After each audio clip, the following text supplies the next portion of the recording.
There was Roy Williams' emotional return to Allen Fieldhouse in Kansas. Old Roy sitting courtside at Michigan State. He even traded in a Carolina Blue half zip for a Bearcat one in Cincinnati. And just last month, the Hall of Famer was honored on his own home court during a 20-point blowout win against his all-time rival, NC State.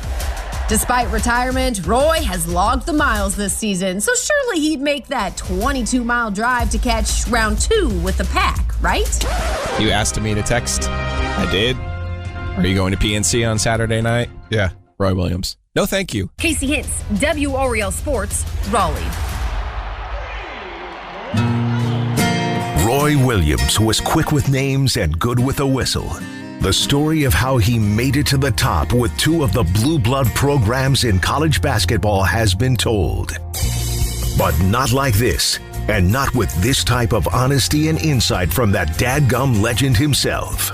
Now, the Roy That Dadgum Legend podcast.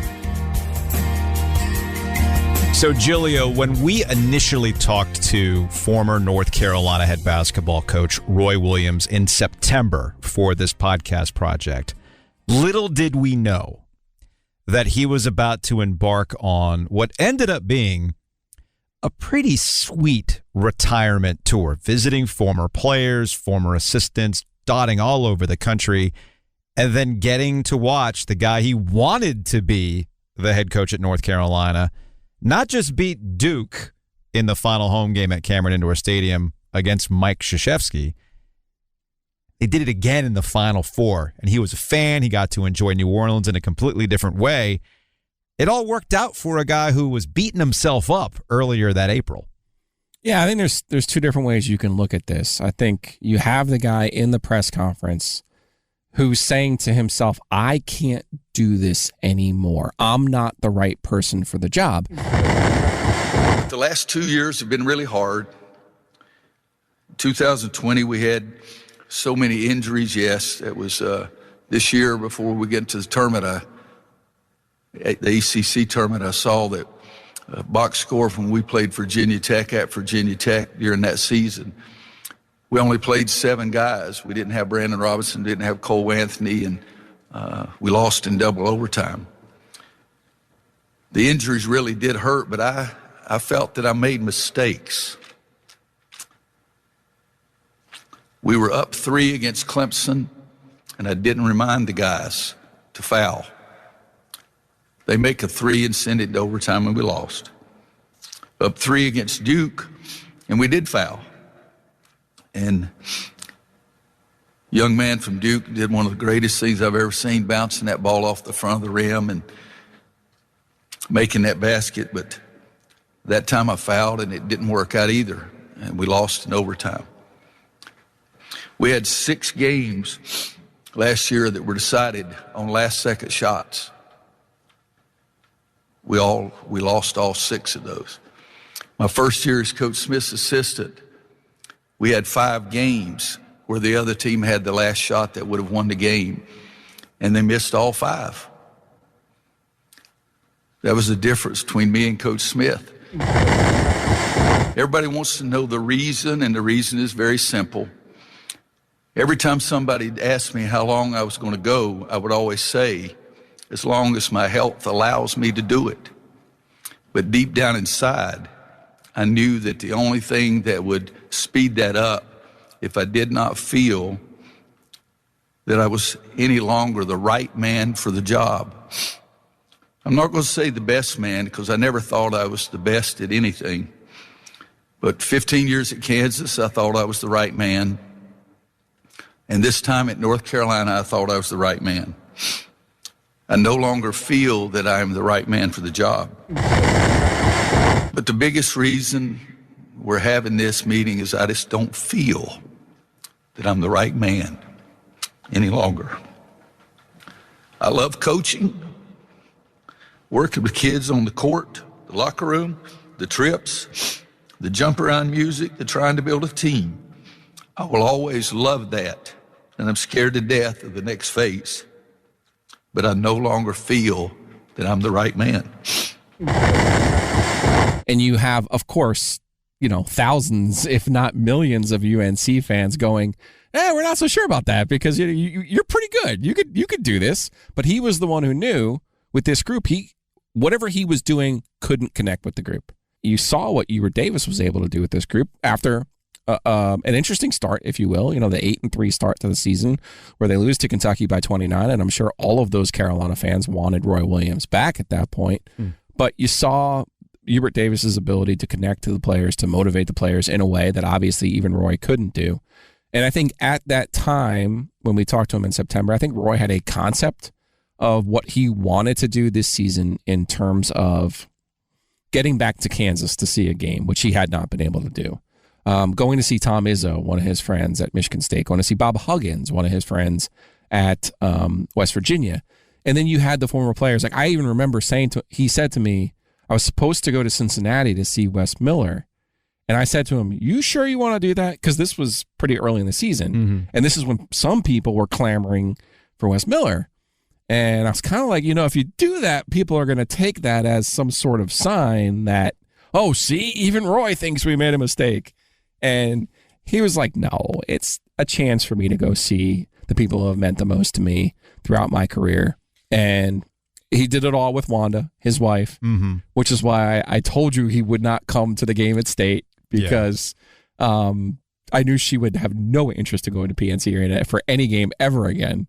But obviously, it turned out to be a pretty nice deal in his retirement. And he had his knee surgery as well, but it turned out to be a pretty nice deal. Be able to spend some time during the basketball season with his wife in a way, that he had never been able to do before. Now, I want to get back to Roy Williams and NC State specifically, because I do feel that his proper send-off happened in Chapel Hill with NC State in town. But I wanted to go back quickly to the concept of the Carolina family. Because like you said, the optics of Roy Williams visiting Wes Miller at that time were interesting for people who are into that sort of thing. But it's a concept that we clearly do not understand because we've never been in it. And even people who have been around the university for a very long time and making big decisions, specifically athletics director Bubba Cunningham, even he learned lessons about the Carolina family. Because I thought it was interesting when we talked to Bubba Cunningham on April 6th that he had mentioned learning a lot. And one of the common themes was when he talked to other people that might have been associated with the job before Hubert Davis was named officially as the next head coach, was a recurring theme of, I just want Carolina to do well. I want them to be successful. If it's not me, so be it. But that person that's the person. And I thought that was interesting. Well, I learned a lot when we dedicated the court for Roy Williams and all the players came back, and I really developed some personal relationships with those guys. And then over the last 5 days, I've called so many of them, and the way they have expressed themselves about the commitment, the dedication, the loyalty they have to the program, and their selflessness about what's next for the program. It was all about making sure that we honored traditions and history of the place and that we were competitive at every single level. And, some of them had the ambition that they wanted to be the head coach. But at the end of the call, they would all say, but all I want to do is make sure that we're good. If it's me, wonderful. If it's not, I'll support what you do next. And when you hear that over and over and over, it just, you think you understand it and feel it. Mm-hmm. But until you experience it like I did, and there were so many from multiple generations that expressed such similar ideas and concepts, that's when I really felt, this isn't fabricated. This isn't just talked about. These guys live it every day. And that was the difference for me in what I've learned in the last 5 days. Bubba Cunningham, North Carolina AD, joining us here on the OG. That's Joe Ovias. I'm Joe Giglio. Bubba, I'm curious, in any of the time before your conversations with Roy, after he told you he was going to retire, I'm curious, at any point between then and 2012, did you ever have a conversation with him about Hubert's potential as a head coach? No. No. I've had a couple of conversations with Roy about he was getting close a couple of different times in different circumstances. And we've always kind of dealt with that at the time. But we did not say, okay, hey, this is going to happen this time and this is what we need to do. No, it was much more in generalities. And he wasn't sure, he didn't really come to the realization until recently either. So it wasn't as if this was something that was, sitting in our drawer saying, okay, we got a good April Fool's joke coming up. Here's what we're going to do. And then I was going to bring out Sid Finch so that Sid would be our next basketball coach. No. So, deep cut. Yeah, so what were those conversations like with Roy once he'd said to you, I'm going to retire? We have this concept of Roy like being the Pope and trying to name his next successor here in Hubert. Was he that much of an advocate for Hubert the way that Dean Smith was for Roy with Kansas? How did some of those conversations go between you and Roy? Well, I would say one of the things I'm most proud of is my personal relationship with Roy and how that's developed over the last 10 years. I mean, when I first got here, I have to admit it wasn't great. Right. And over time, we've built a really solid relationship of respect. And he had an idea of what he thought we should do, and I had an idea of what I thought we should do and how we should go about doing it. And we agreed on the process, and I kept him informed of what I was thinking and how I was going about it. And he told me when he was going to retire that he said, look, I understand I'm the basketball coach, you're the AD, and you have a decision to make. And I have my opinion, and I want to express that. And I said, that's great. And I have a responsibility, and I need to make a decision, and I'm going to do that. And I'm going to do it the way that I think is best. And we probably couldn't have that conversation 5 years ago. Right. But it was really solid, and so that's where we ended up. And I followed the process I thought was appropriate, and we came out with Hubert Davis being the head coach.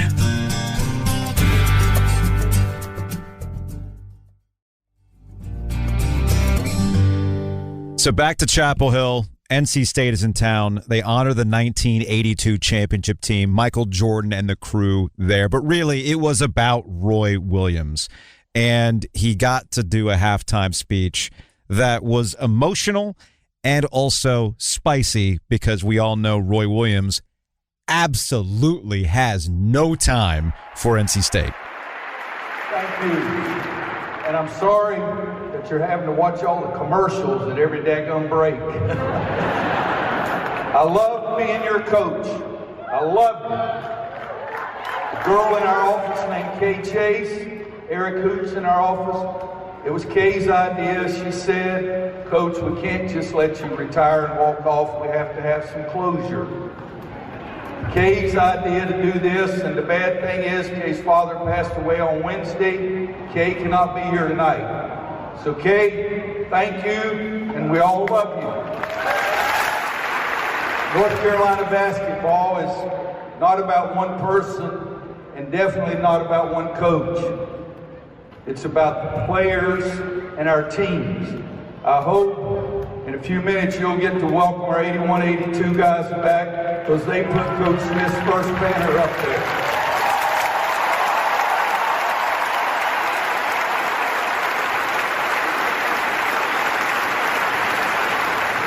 And I hope in the second half you'll get even louder and cheer harder. Let's beat these guys in red a hell of a lot more.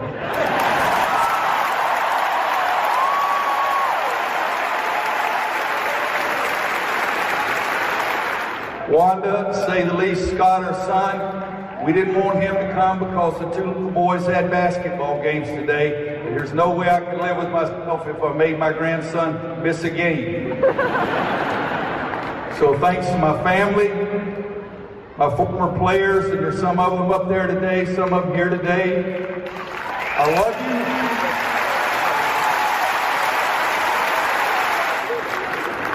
And I'd like to thank all the assistant coaches, and some of those guys are here today. Coach Green, back here, Coach Holliday. You still see Eric and Brad. How about Hubert Davis?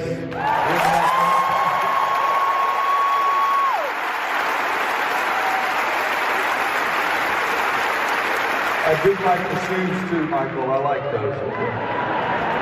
Folks, from the bottom of my heart, deep into my soul, I am a Tar Heel, and I will always be a Tar Heel.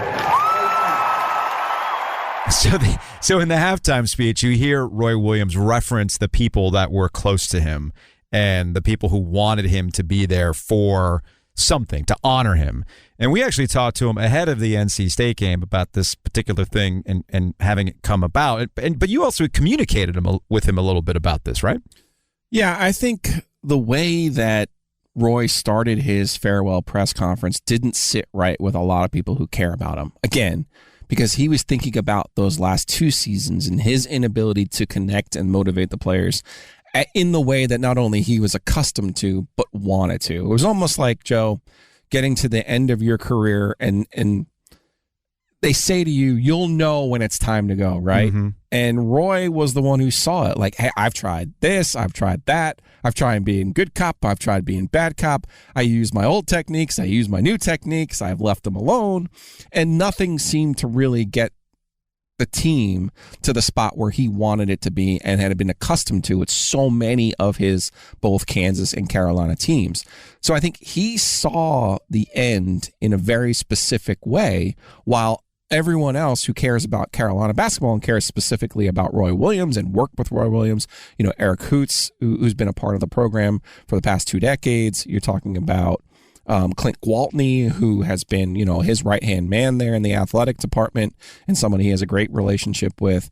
And these are the kind of people who said, that's not the way you should go out. Your last time in the Smith Center shouldn't be you beating yourself up in a press conference.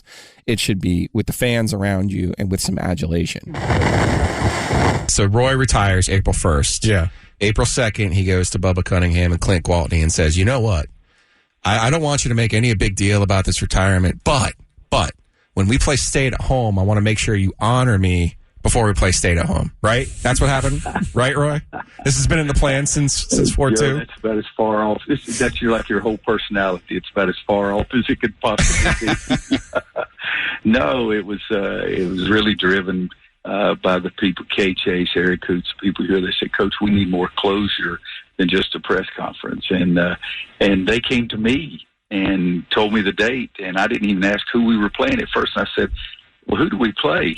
And they said State. And I said, oh, my gosh, it sounds good to me. But it was really, really just that's exactly what happened. There's nothing else to it or whatever. But if it'll help our club play well, that'll be good. If it'll help the fans get a little more fired up, that'll be good. But my guess is if Hubert Davis and the North Carolina basketball team will be really enthused to play North Carolina State, a big rival, 30 minutes down the road. I think my guys, Coach Davis and the staff, I think everybody will be really fired up, and hopefully it'll be a great college game. Roy Williams joining us here on the Heister Automotive Group Hotline. That's Joe Ovius. I'm Joe Giglio. Speaking of closure, you made a trip back to Kansas where you began your coaching career, head coaching career. And the internet was abuzz. I know you missed this on Twitter. We've established that you legitimately don't have Twitter. I don't have any idea what I missed, so it's good. And Wanda doesn't have a burner account. We know all these things now if you listen to Roy, that Dadgum Legend, the podcast. You wore a black mock turtleneck to the game at Kansas at Fog Allen Fieldhouse there. Do you know now people took a picture and compared it to the black mock turtleneck you wore at the Kansas-Memphis National Championship game in 2008? So my question for you, as a man who knows where every suit went and what your record was in every suit that you wore, was that the same black mock turtleneck that you wore in San Antonio in 08? No. And it's probably surprising to you, but some people can wear the same size that they did 14 years ago, but that was not the same one. I have a Carolina blue turtleneck. I have a black turtleneck. I have a cream-colored turtleneck, but I've never worn one to coach a game unless it was an exhibition game. If the game counted on your record, I always wore a coat and tie until last year or so because of COVID. But no, that was not the same one. That one's probably three or four models down from that one 14 years ago. But it was the same size, you're saying. It's okay. You can get a shot in it. I mean, it's fine. I can't wear anything from 08, Roy. Oh, we actually had that debate when we saw the mock turtleneck. Giglio challenged me. He's like, "There's no way you still have something from that time frame that still fits you." I went and found a V-neck. We'll just say it's very snug. It was very snug. I've also put on some weight too. No, it was the same color, but it was not the same one.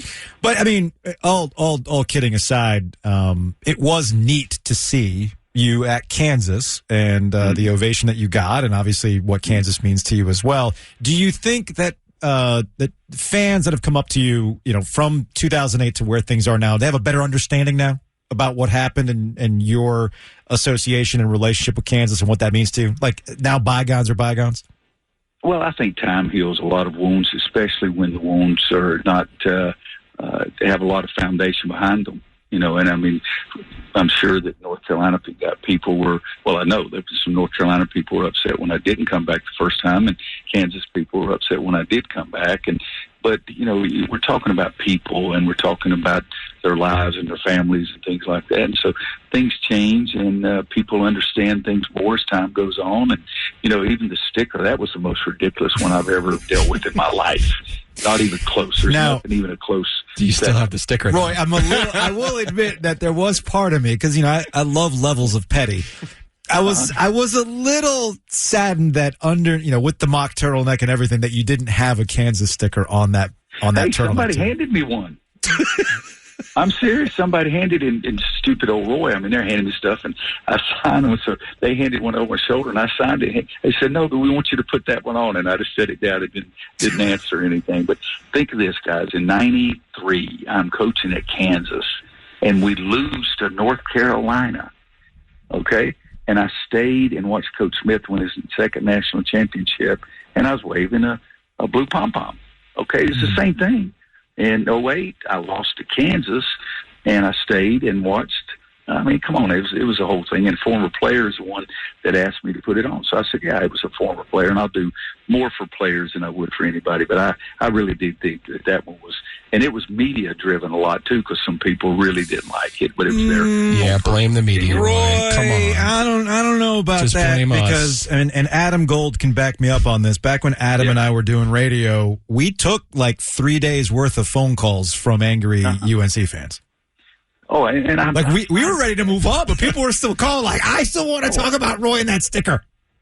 Well, then they need to see why didn't they expect the Kansas people to go crazy when I was waving Carolina blue pom pom? So that's my whole thing. But that was so in my mind, and I did say this in my mind, that was the most ridiculous thing ever. But one time a guy that hired me said it's not immoral to love two institutions, and that was good for me to hear. I was glad to see that I wasn't immoral in their mind. But come on, I mean that was 100 years ago. God Almighty, I even had more black hair then. So I'm not going to get involved in anybody arguing about a dadgum sticker or something, because that was in my mind. And I'm human. I have the right to have my own opinion. That was the stupidest freaking thing I ever dealt with. But no, going back to Kansas, the reason I went back is simple. I go to the Hall of Fame inductions to honor Paul Pierce. And while I was up there, Paul Pierce, Wayne Simeon, Greg Early, Terry Nooner, I visited with all those guys, and they brought it up. And I said, yeah. I mean, I'm 2 for 7 right now because I've tried to make 7 trips, and I've only been able to make 2 of them. I tried to go to see King Rice's Monmouth team play. King played for us here. COVID got them. I tried to go see Jared Haas, Stanford team. COVID got them. I tried to go see Tubby Smith, just a great friend at High Point. COVID got them. Then I tried to go to Kansas and Michigan State and made both of them. And last week I tried to go to West Virginia and to Cincinnati, and weather got both of them. The reason I was going to Cincinnati because Wes Miller, former player, and the reason I wanted to go to West Virginia is because Bob Huggins is a great friend, and we had talked about, I told him one time, the only 2 places that I didn't get to coach that I would have loved to have coached a game was at West Virginia, because I think their fans are fantastic, and the Pit in New Mexico. And those are the only, every other place for the Palestra, to UCLA, to Notre Dame. I mean, I got the coaching game in all those other places, but those are the 2. And so I wanted to try to go because Bob was such a good friend. And so I'm circling around trying to go see if I can make those a second time. But I'm 2 for 7 on my first 7 visits. That wouldn't get me in the starting lineup in baseball. Roy Williams, North Carolina, former North Carolina basketball coach, joining us here on the OG alongside Joe Giglio. I'm Joe Ovies. Quickly to that point, I am curious, as you've stepped away from coaching and you've 2 of the 7, but you've gotten to do at least 2 of them. Is there a different appreciation for the game, or you say time heals all wounds, but I'm just talking about it from a perspective as a basketball person, being out of it and just being an observer. How has that changed your perspective? Well, it's crazy. I mean, first thing, I definitely miss it, guys. I mean, I miss the coaching, I miss the locker room, I miss the practices, but I made the decisions for the right reasons for me, and I'm at peace with that. But in saying that, when I went to Kansas, you know what I got to see? I had never seen the Rock Chalk chant done completely. I mean, they always did it, in pregame warm-up, and I was in the locker room, or they did it late in the game where we had the game won, and I still wasn't paying attention to it. I saw the students and how involved they were. For 15 years, I just knew they were really loud. But seeing the organization and here, I've never understood, didn't realize that the guys and girls on the risers, they are so active and they stand. And you know what they do at halftime? They sit down. And that's the thing that I've really noticed. The pageant. I told Wanda, I said, do they do that all the time? She said, yeah, I've been watching it for 18 years. Said, you ought to pay attention during the games. And I said, well, I did, but I paid attention to something else. It was that 54 by 90 foot length out there. But that's the biggest thing, is noticing what goes on during the basketball games, because I've never, football, I know they put the helmet under the Coca-Cola bottle, and I will always try to pick it. It used to be easier. I don't know if they've gotten better or I've gotten older, but, in football, I would know some things go on, but I had so many different things. And at Michigan State, Tom Izzo is a great friend. I thought their crowds were always great. And we played up there in an ACC Big Ten Challenge, and we were fortunate enough to win the game. As one of the 3 greatest charges I've ever had any player take, when Marcus Page took one up there. But I wanted to go see the Izzone, in the shirts. They gave me 3 T-shirts. If they'd have given it to me before the game, I would have put it on and worn it during the game. But that's the biggest thing. And then the other thing, and Joe, maybe more about what you're getting to, is I do watch what's going on the court differently. Mm-hmm. I mean, I'm always looking at the score now. I'm nervous about the outcome of the game here. I look at the score every second, and when I was coaching, I never looked at the score until tried to see the last 4 or 5 minutes of the game, but I would always know how much time was left in the half or things like that. In the first half, I would usually look up at the scoreboard as I walked out. But no, it's different, and I feel more pressure. I'm more nervous during the games now. During Duke head coach Mike Krzyzewski's farewell season, towards the end, when people would ask, what is it going to look like when you're no longer the head coach, he used the word hover a couple of times. Now, you and I can interpret what hover means, but we can look across the way and wonder if it was maybe a reference to Roy Williams being at all the games as a fan with Wanda, being around Hubert Davis. But this is something that we talked to Roy Williams about during the season. And when he decides to say something, be around, give advice, etc., and it all sounds very much like Roy Williams, comfortable with his current state in the UNC program. The toughest part about being the former coach, though, because it feels like, to me, you have a relationship, obviously, with Hubert Davis, and for you, it has to be difficult to determine when do you help and when do you give Hubert the room that he needs to do his job. Well, yeah, that's something I worried about a lot, concerned myself about a lot, because I didn't want to get in the way, and I've probably gone the other direction 100 miles. He knows where I am. I'll go to practice and stay there a little while and wave when I leave, or come by the office and I'll wave. And, but I do really sincerely been worried about that more than anything. I want to be a fan. I want to sit up there and clap and try to get their fans going and get our guys going and those kind of things. But I don't want to get in the way. And it's something that has been the only thing that I've worried about. The rest of it I've been fine about. But that's seriously the only thing that I've been worried about. But I want to be at the games. Mm-hmm. And I didn't miss any home games, and went up to the Hall of Fame Classic and had 3 of my buddies with me. And I said, just wait. At the end of the year, we'll be 1, 2, or 3 in our league. And we'll have a chance to win the whole thing. And so I really felt that way strongly. And after losing to Purdue and Tennessee, there were a lot of naysayers out there, but I felt that way very strongly. So I do think I still know a couple of things about the game, but Hubert Davis doesn't need Roy Williams' help. And if Hubert Davis does know that, he'll come and say something. It's funny you say the naysayers. I was just about to ask you, you come from a long line of scorekeepers, and I don't know if you're still consuming the media coverage the same way. Obviously, Coach Smith did, or you did while you were there, but I was curious if you had noticed some of the criticism of Hubert early in the season. No, and it's the same thing as I did as a coach. We stopped getting the newspapers, and I'm not on social media, which you guys still don't hardly believe. I believe it now. Verified you're not Coach, on Twitter, yes. I believe it now. Once you showed us the phone, I'm a believer now. That's right. They went back on my computer that had been sitting behind my desk for 18 years.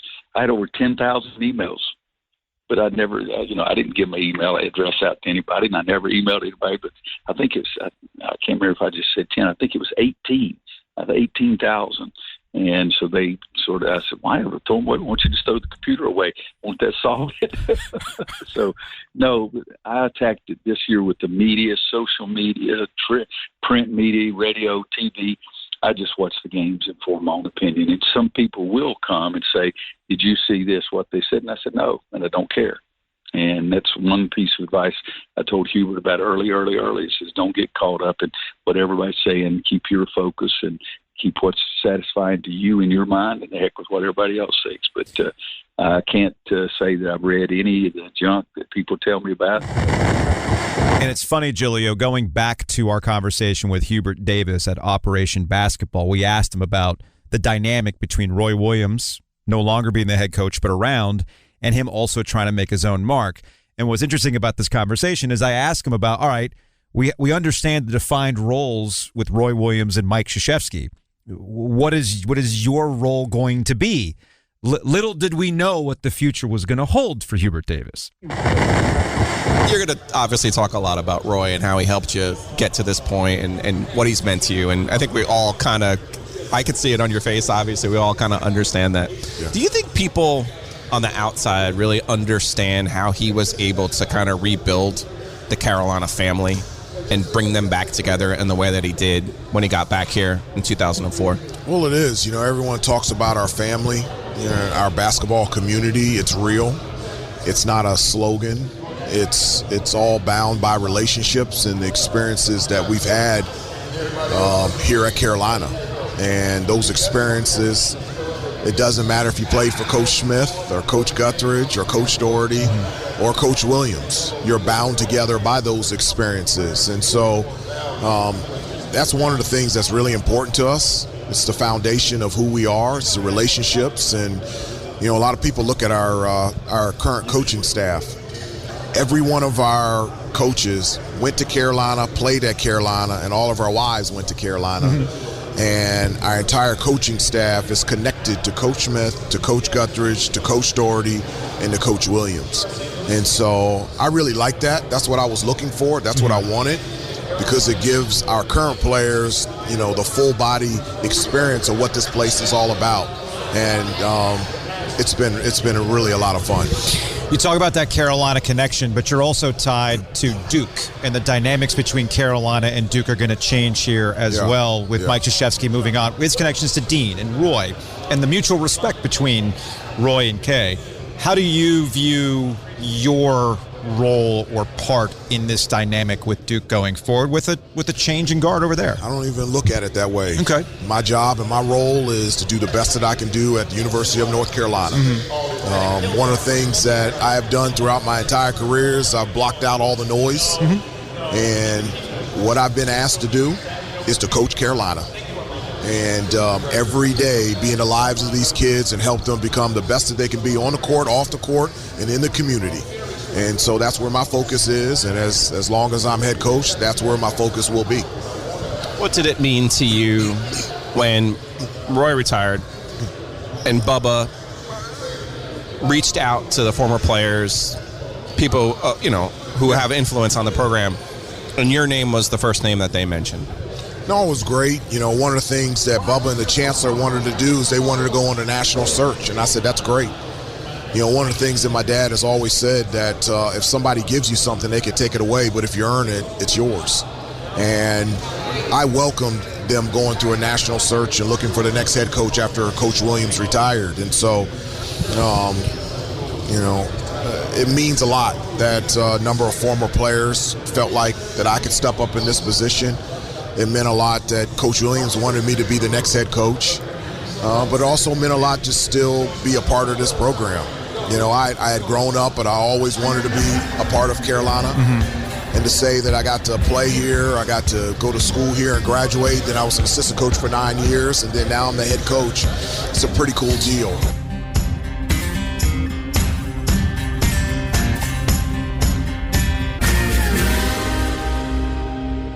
So we know how the rest of the regular season goes. North Carolina turns it around. They have the greatest win in rivalry history to close out the year. And then the rest is gravy, right? Rest is gravy. Well, it could have been if they had failed afterwards. Like, it would have been easy for that team to win the game in Cameron and say, you know what? That was our Super Bowl. We don't need to do anything else. We could just walk this thing off. Yeah. But I think they actually used that performance as a lift for their confidence and to realize, hey, if we could do this to Duke at Duke on the biggest setting, we can run through this thing. And I think they used that. Not obviously they lose the game to Virginia Tech and Brooklyn, but the way that they beat Virginia in the first game they played up in the ACC tournament, and then they get to the NCAA tournament and they were just full of confidence, Joe, and you could just it was palpable. You could just see it. It was business, and it was something that fed off of their attitude going into Cameron Indoor Stadium.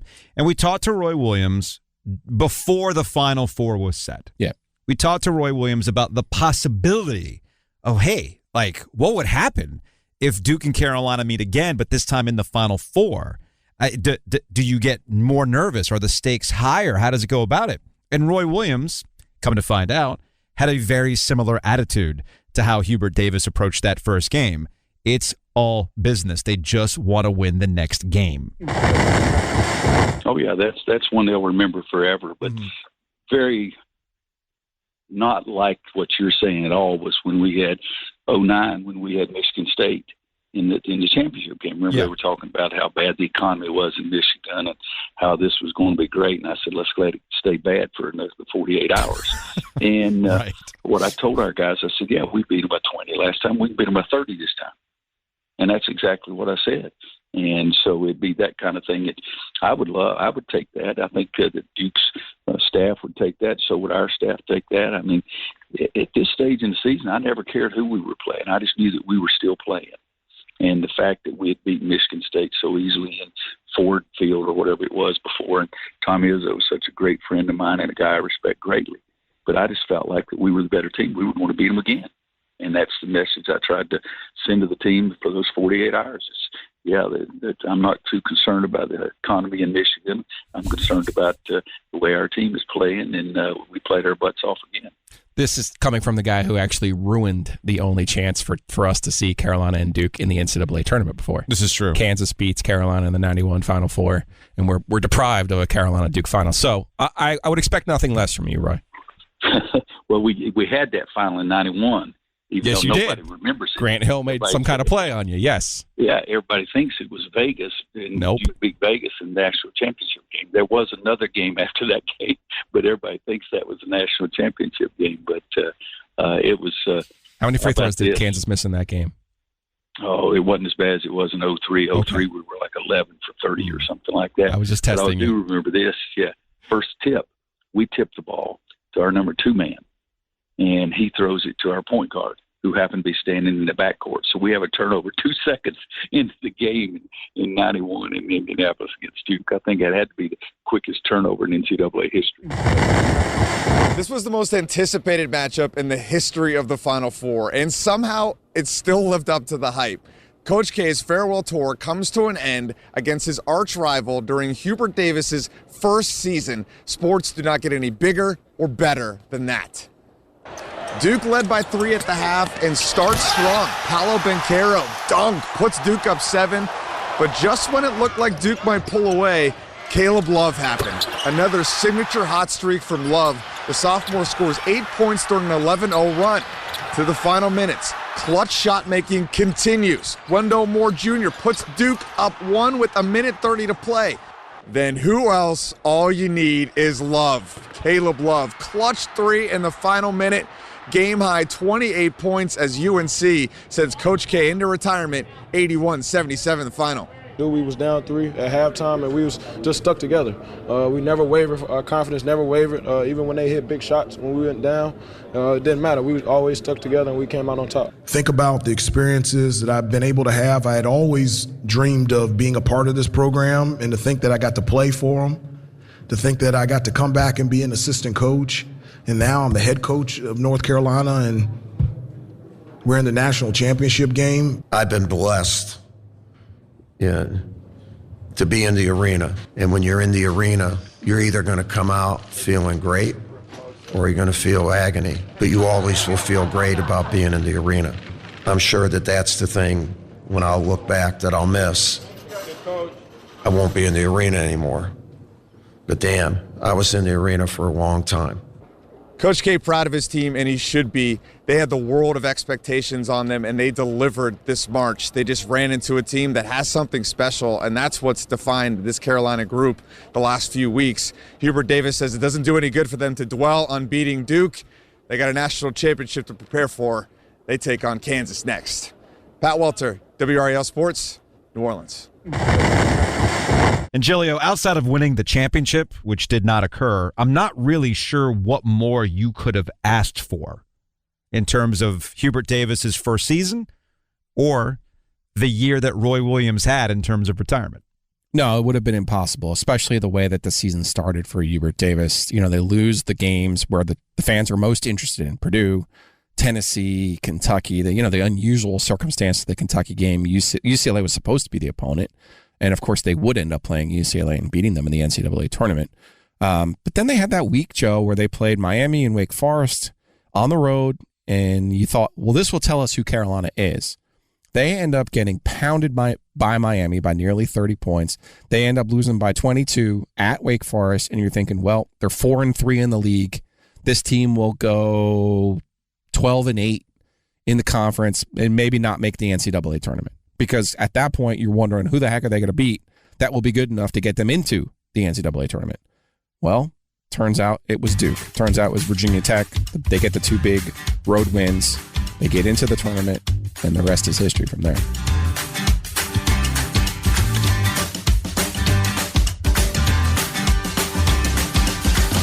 All right, so if we're still doing this thing in, 15, 20 years, I'm assuming we're going to do a Hubert Davis podcast. The way that it started, I think there's a pretty good story to tell. And I'll tell you what, the most impressive thing to me about Hubert Davis this season was that he did it in his own way. Look in the tournament itself. They beat UCLA by beating UCLA at their own game, which is on the defensive side. They beat Duke by beating Duke at their own game, which was on the offensive side. And there was a lot of flexibility there. There was a lot of willingness, and you saw in that final game, the loss to Kansas, the energy on the sideline from Hubert Davis, the intensity, and not directed towards the officials and not putting on a show, but really you could see his emotional investment in his players. And the biggest challenge for him is going to be, how do you continually turn the roster over in the new world of college basketball? Because quite frankly, that was something that Roy Williams was not interested in doing.